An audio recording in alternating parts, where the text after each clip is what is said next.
उद्योग बंधु, व्यापार बंधु तथा श्रम बंधुओं की समस्याओं का प्राथमिकता पर हो समाधान। जिलाधिकारी उद्योग, व्यापार तथा श्रम बंधुओं द्वारा अवगत कराए गए समस्याओं का समय से करें निस्तारण। अधिकारी डीएम। जनपद में यदि इंडस्ट्री की स्थान पर अन्य कार्य करते पाए गए तो कोई विभागीय कार्रवाई। खबर गोंडा जिले से है, जहां शुक्रवार को जिलाधिकारी श्रीमती नेहा शर्मा की अध्यक्षता में उद्योग बंधु, श्रम बंधु व व्यापार बंधुओं की बैठक कलेक्ट्रेट सभागार में आयोजित की गई। उद्योग बंधु की बैठक में सर्वप्रथम पिछले कार्यवृत्ति की अनुपालन स्थिति जानी गई। जिलाधिकारी ने उद्यमियों की समस्याओं से अवगत होते हुए संबंधित अधिकारियों को समस्याओं के शीघ्र निस्तारण हेतु निर्देश दिए।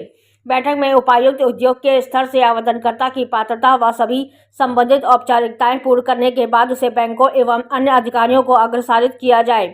अग्रसारित होने के बाद यह सुनिश्चित किया जाए कि एक भी आवेदन अस्वीकृत न हो। सभी लंबित प्रकरणों को शीघ्र निस्तारण हेतु विभाग के अधिकारी को निर्देशित किया जाए। बैठक में जिलाधिकारी ने सभी संबंधित विभागों के अधिकारियों को निर्देश देते हुए कहा कि उद्योग बंधुओं एवं व्यापार बंधुओं व श्रम बंधुओं की समस्याओं का समाधान समय से कराना सुनिश्चित करें।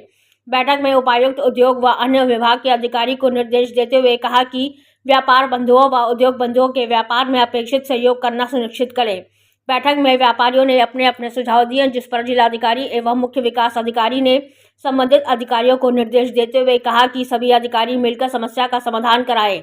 मीडिया से बात करते हुए व्यापार मंडल संगठन के पदाधिकारी शिव कुमार सोनी ने बताया कि डीएम को एक मांग पत्र भी दिया गया है और व्यापारियों सुरक्षा के लिए 17 लाइसेंस दिलाने की मांग की है और शहर में ठेला वालों के लिए जो बनाए गए वेंडिंग जोन में निष्पक्ष प्रदर्शित के तहत दुकान दिए जाए। और भूपेंद्र प्रकाश आर्य ने की मीडिया से खास बातचीत। बैठक में मुख्य विकास अधिकारी अंकित जैन, अपर जिलाधिकारी आलोक कुमार, मुख्य राजस्व अधिकारी महेश प्रकाश, जिला विकास अधिकारी सुशील कुमार श्रीवास्तव, जिला उद्योग अधिकारी बाबूराम, उप श्रमायुक्त मोहम्मद अब्बास, आयकर विभाग के अधिकारीगण, एआरटीओ शैलेंद्र त्रिपाठी, परिवहन विभाग, डीपीएम, पंचायत विभाग, नगरपालिका गोंडा संदीप तिवारी सहित उद्योग व्यापार के पदाधिकारी शिव कुमार सोनी, भूपेंद्र प्रकाश आर्य, श्रम बंधु के पदाधिकारीगण, अन्य सभी संबंधित जिला स्तरीय अधिकारीगण उपस्थित रहे। गोंडा से राम नारायण जायसवाल की खास रिपोर्ट।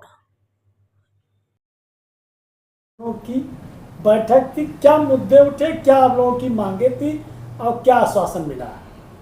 आज जिलाधिकारी कार्यालय पर व्यापार बंधु, उद्योग बंधु और श्रम बंधु की बैठक थी, जिसमें हम लोग कई बार से एक विषय उठा रहे थे कि जो औद्योगिक स्थान है आपके मनकापुर में, कर्नलगंज में, वहाँ का जो अलॉटमेंट आज से 25-30 साल पहले हुआ था और जो लोग वहाँ पर कोई भी उद्योग स्थापित नहीं किए और न ही कोई उद्यम स्थापना का कार्य कर रहे हैं, उनका कैंसिल किया जाए और नए उद्यमी जो उद्यम लगाना चाहते हैं उनको अलॉट किया जाए।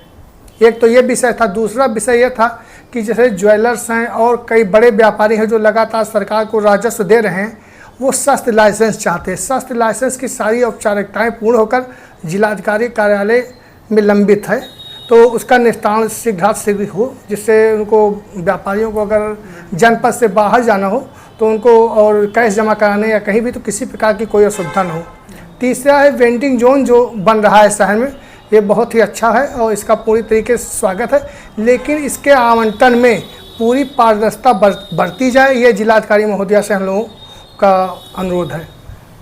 जैसे कि ये बताया जा रहा है कि उसमें संख्या ज़्यादा है और पात्र की संख्या कैसे वो तय करेंगे, क्योंकि लोग लेकर किराया दे देंगे, फिर ज़रूरतमंद रह जाएंगे।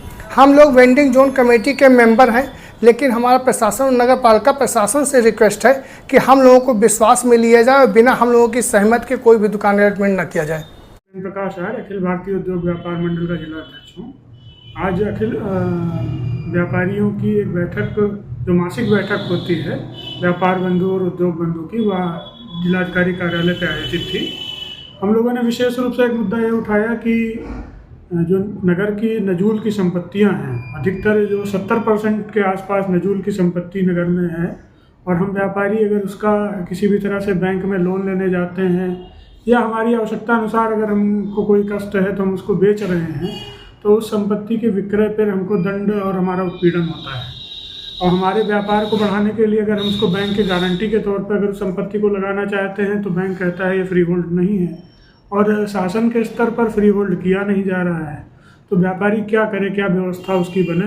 अगर हम उसको बेच रहे हैं तो हम राजस्व भी दे रहे हैं, उसके बाद भी हमारे खिलाफ मुकदमा दर्ज हो जाए, तो ये बड़ी विसंगति थी। इस विषय में हम लोगों ने कहा मैम से कि अगर ऐसी कोई बात है तो स्पष्ट दिशा निर्देश इसके संबंध में जारी कर दिए जाएं, या रजिस्ट्री ऑफिस में ही उस संपत्ति का बैनामा ना हो तो कम से कम हमारा राजस्व भी ना खराब हो और हमको एक जो हमारा उत्पीड़न होता है वह भी ना हो, और या तो फ्री होल्ड की प्रक्रिया शुरू की जाए। हम लोगों की बहुत दिन से ये मांग है। माननीय मुख्यमंत्री जी को भी हम लोगों ने ज्ञापन सौंपा था कि फ्री होल्ड की प्रक्रिया पुनः आरंभ की जाए, जिससे व्यापारियों को अपने संपत्ति पे का उपयोग करने में आसानी हो।